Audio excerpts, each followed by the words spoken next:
All right, guys, welcome to today's deal case study, Friday focus episode here on the Collecting Keys Real Estate Investing podcast. If this is your first time to one of these episodes, on these episodes, we do a little deep dive into a deal that someone from our Scale community has recently completed and sort of hear how they put the deal together and what exactly it looked like. And our whole goal of these episodes is to see what real estate deals look like and not just the highlight reel that you hear on Bigger Pockets and all these other sort of places, right? So Emma and Kyle, we are super excited to have you on the show today. And I think you're actually our first couple guest I think we've ever had on the show. So we're going to have a couple first on this one because you're our first couple guests. You're also our first deal deep dive that's been something larger than a small residential property. So I guess we had somebody do a multi, but yours is a little bit larger than that even still. So guys, super excited to have you on the show. So on these episodes, we ask everyone these same 3 questions. So we get a little bit of uniformity across the episodes. So first off, what kind of a deal was this? And what was the asset type specifically? It was an RV park, the Cozy RV Park. Cozy RV Park. Yeah, and your exit strategy was? We wholesaled it. Wholesaled an RV park. And you just made all these people that think that they want to accumulate assets shudder in horror when you had an RV park in your grips and you decided to walk away from it and make some money instead. But there's good reason for that. And second question, what was this seller? How'd you find this? And what exactly was the demographic of the seller? This was an RV park owned by a couple they owned about 30 years. Nice. And we wrote them a handwritten letter one time, and they called and we met the wife at Starbucks. Perfect. Easy enough. They were older. They were probably in their 70s. Sweet. So burned out older landlord, simple direct mail. It's about as basic as it gets. Nothing fancy, no AI, texting machines or whatever people try to use these days. Just standard letter to the most basic list, which is the absentee owners, which is awesome. All right, so let's get the full story on this deal, what the initial negotiation looked like, what the due diligence you went through with. I know that was extensive, what the ultimate exit looked like, and I know you did quite well. So let's start from the beginning. How did the initial conversation go? Yeah, actually, it was Kyle's idea. He wanted to reach out to some more niche lists. And so we went to the title company and had them pull lists for RV parks and mobile home parks in the area. Nice.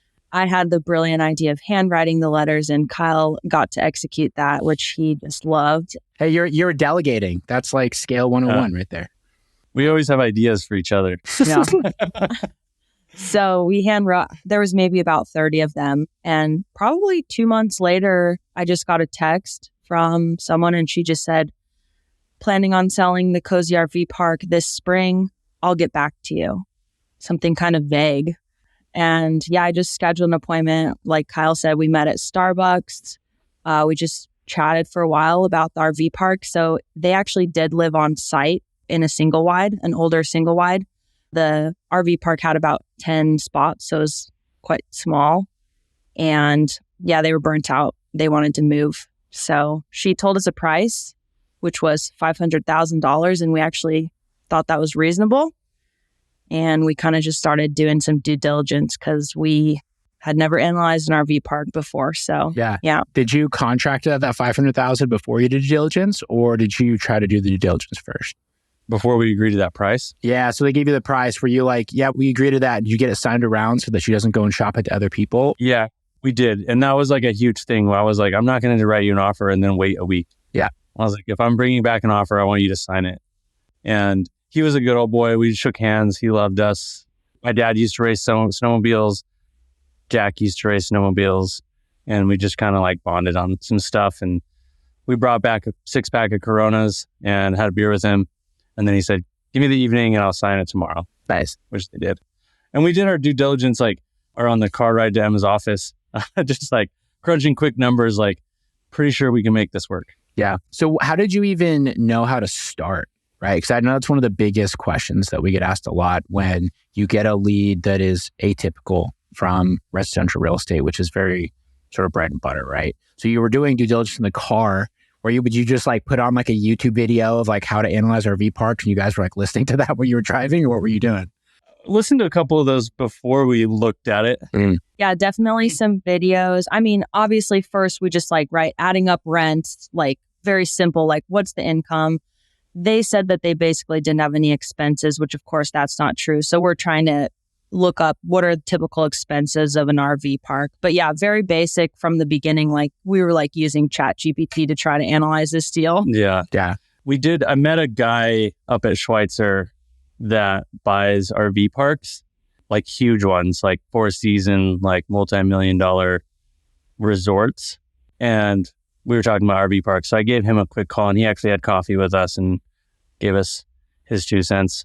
Nice. About how it was a whole nother league. He was in the hospitality resort, and this was a month-to-month RV park in North Idaho. That's full of probably permanent residents, I would guess. Yep. Yeah. So it was a little different. It was a little closer to a multifamily almost, or analyzing something like that than a full-on resort with staff and stuff like that. Sure.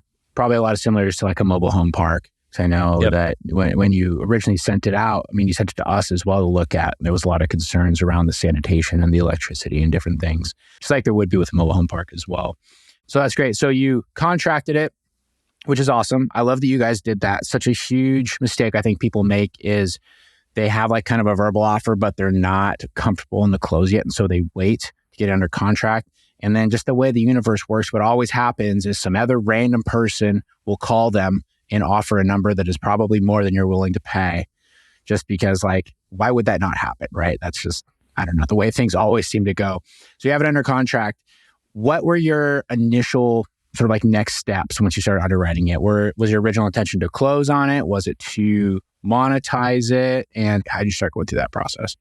Yeah, our initial plan was definitely to close on it. I think we kind of romanticized the idea of running this RV park and moving out there, and it would be so cute. And then when I really thought about it, I was like, okay, what I really would be doing is managing people who live in an RV full time. That's not that cute.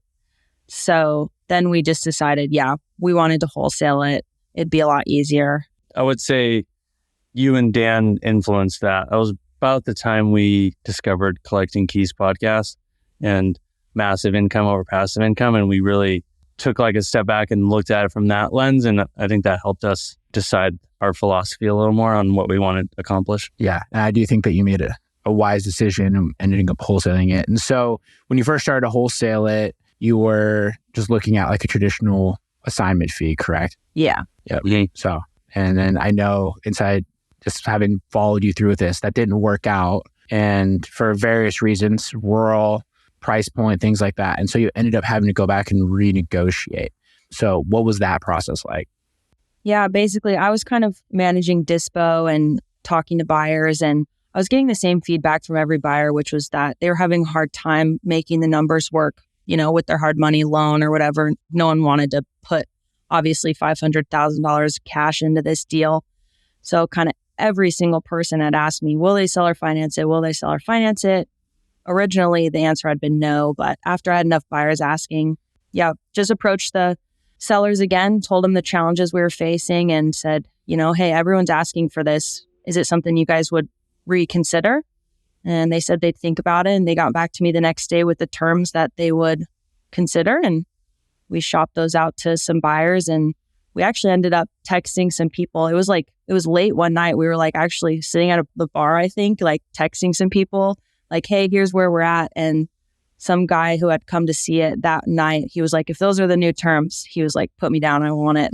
Nice. That's awesome. And so what were those terms that you ended up negotiating? Because they were from the seller, right? You didn't have to they seemed like they were relatively savvy, so they knew what they wanted.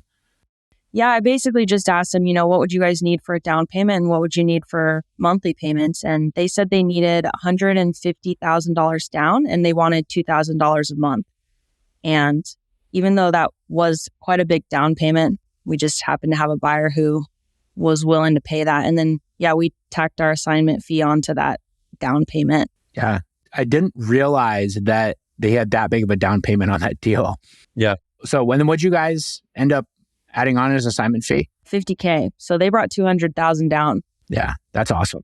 This is such a great deal too, because you found someone that had $200,000 to bring to this. It had favorable terms for that person.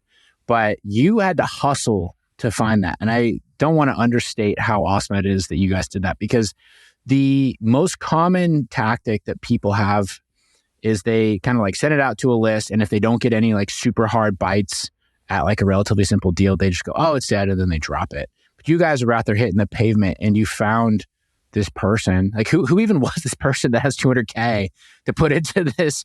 You don't have to get their name, but like what kind of person was this that's willing to do that for buyers? Yeah. Right. No, he was a local electrician. He owned an electrician business with his dad. Well, I don't know how to, but he was an investor. He had a couple single family rentals. And then, I don't know, he was really had money ready to go. Man, just he makes massive income in it with his electrician business, and he's buying real estate with it. I mean, that's the way to do it though, right? Like honestly, is so many people that are out there that are quote unquote real estate tycoons. I mean, they didn't make their money from a W-2 job. They had another business, whether that's in real estate or not, and they use it to invest after the fact. Yeah. No, that's awesome. And then as we went through, was there any other like due diligence or anything, or he was just happy to go with those terms? Due diligence was pretty minimal. He did go out there and the seller showed him the septic system, it was a large septic system, obviously, for an RV park. But it was really quite minimal on his end. Nice. So made it pretty easy for us. Easy done. And obviously, I guess too, going back to when you went and renegotiated the seller finance situation, you said that people that you're talking to, that was what they wanted. So you were open to them about the fact that you were wholesaling and you're finding another buyer. Yeah, they knew someone else was buying it. And they even asked Emma. So all the dispo credit goes to Emma. She worked with the buyers and the sellers. And the sellers asked her if she was like needed money for it. She was like, no, I'm going to make money on it. And they knew about it. And nice. They actually are using Emma as their buyer's agent to shop for a new house right now. That's awesome. See, so many like just bad sort of, honestly, rumors or things like that around wholesaling, you just completely obliterated in this. You were transparent with the seller about your intentions. They know you made money. You provided them a good enough service. They're willing to give you more business, right? They got exactly what they wanted. The buyer's super stoked. And yet all of us wholesalers have a bad reputation. But it sounds like every single person is happy with how this ended. And you guys made a very, very healthy fee. So yeah. And it was an assignment. It wasn't like a double close. So the electrician, he was happy that we made money. And he was like, I'm going to start saving and find me another one. Nice. That's awesome, guys. Yeah. Congratulations. That's such a great deal. And so you got that $50,000 to kind of seed fund you guys really leaning into growing your business. What have you put that towards so far? We've upped our marketing and we are now going to close on the first on this. We're calling it a compound. It has 4 houses and a mobile home. Yeah. So we're putting some of that towards a partnership of splitting those lots and selling them individually. Nice.